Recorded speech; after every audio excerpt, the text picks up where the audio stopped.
सीखे। अब कुछ करने की आवश्यकता है, अपनी ताकत का एहसास कराने की आवश्यकता है। कौन मौलाना हैदराबाद से बोलता है, कौन कहां से बोलता है, इसलिए बहुत चिंता मत करिए, क्योंकि बकरे की अम्मा कब तक खैर मनाएगी आप देखते रहिए। बस बहुत दिन चलेगा नहीं ये।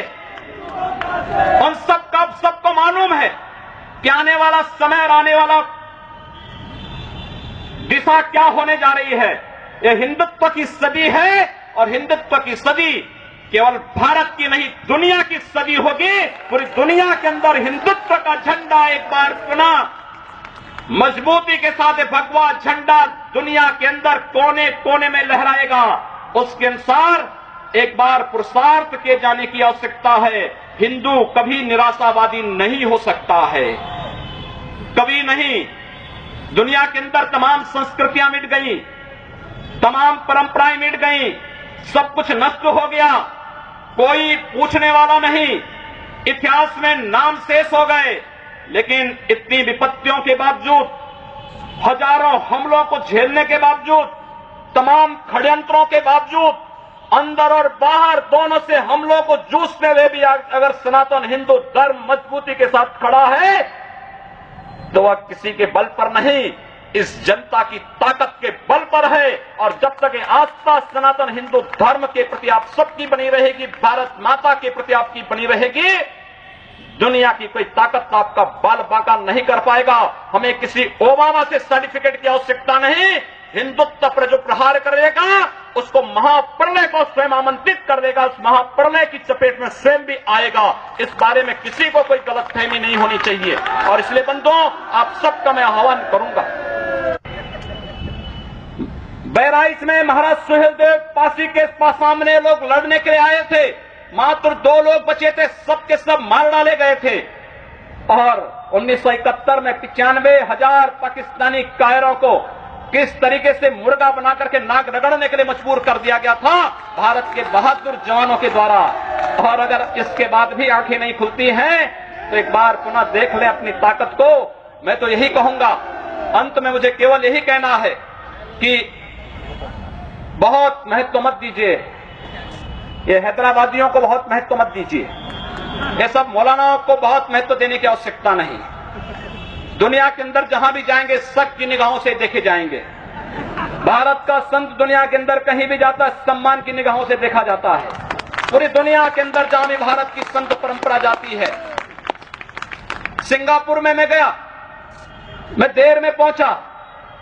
जब एयरलाइंस में बैठने के लिए हुआ तो उसने मेरे कपड़े देखे और सबसे आगे की सीट में बैठे हुए लोग वो खड़े हो गए, वो मुझे बुलाने लगे कि आप आगे। मैंने कहा नहीं, मेरी सीट पीछे। कहा नहीं आप आगे बैठिए।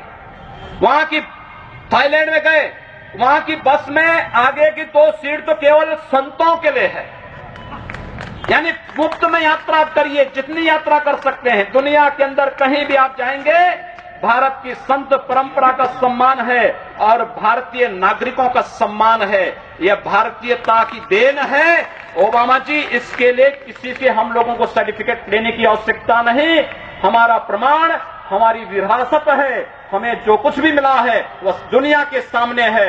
लेकिन याद रखना, अगर कोई हिंदुत्व को छेड़ेगा तो वह मानवता की बर्बादी का संदेश होगा और कुछ नहीं होगा। हिंदुत्व दुनिया के अंदर सुख और शांति का प्रतीक है और विश्व हिंदू परिषद इसका नेतृत्व कर रहा है। विश्व सुरक्षा की गारंटी हो। मैं कहता हूं भारत के मौलानाओं से और भारत के पादरियों से भी, आज ISIS नाम का एक आतंकी संगठन इराक और सीरिया के अंदर जिस निर्ममता के साथ मानवता को कुचल रहा है, वहां पर यजीदी समुदाय के साथ साथ तमाम अल्पसंख्यक समुदायों को बड़ी निर्ममता के साथ काटा जा रहा है। और यही नहीं, शिया मुसलमानों को भी मारा जा रहा है, उसी बर्बरता के साथ काटा जा रहा है। भारत के सब मौलाना मुंह बंद किए हुए हैं, क्योंकि इनको लगता है कि अगर ISIS के खिलाफ बोलेंगे तो वह एक प्रकार से इस्लाम के खिलाफ वक्तव्य होगा। क्या इस्लाम का स्वरूप या बर्बर स्वरूप है इस्लाम का? हम आखिर साबित क्या करना चाहते हैं? जब पाकिस्तान के अंदर वहां पर धर्मांतरण की गतिविधियों में लिप्त पादरियों की निर्मम हत्या होती है तो ओबामा कुछ नहीं बोलते, तब ब्रिटेन कुछ नहीं बोलता, तब ऑस्ट्रेलिया कुछ नहीं बोलता, तब दुनिया के अंदर वेटिकन सिटी से कोई आवाज नहीं निकलती है। मैं एक दिन पढ़ रहा था मक्का के बारे में, सऊदी अरब के उस पवित्र शहर के बारे में। कहा जाता है कि मक्का में कोई गैर इस्लामिक नहीं जा सकता, कोई गैर मुसलमान वहां नहीं जा सकता। वेटिकन सिटी के बारे में पढ़ रहा था, वहां गैर ईसाई नहीं जा सकता। लेकिन काशी हिंदुओं की सांस्कृतिक राजधानी है, धार्मिक नगरी है, काशी के अंदर सब लोग आ सकते हैं। अब उदार कौन है? यानी हमारी काशी में सब लोग आ सकते हैं, ऊंची ऊंची मीनारें बना सकते हैं, मीनारों से चिल्ला सकते हैं, तो भी हम पर आवाज, तब भी हम पर आरोप लगते हैं। लेकिन सऊदी अरब में, मक्का मदीना में कोई दूसरा नहीं जा सकता, कोई नहीं जा सकता, कोई दूसरा गैर मुस्लिम नहीं जा सकता। वेटिकन सिटी में कोई गैर ईसाई नहीं जा सकता, लेकिन उन पर कोई आरोप नहीं लगता है, आरोप हम पर लगता है। आप उन सच्चाइयों को देखिए। अगर वेद किण्वंतो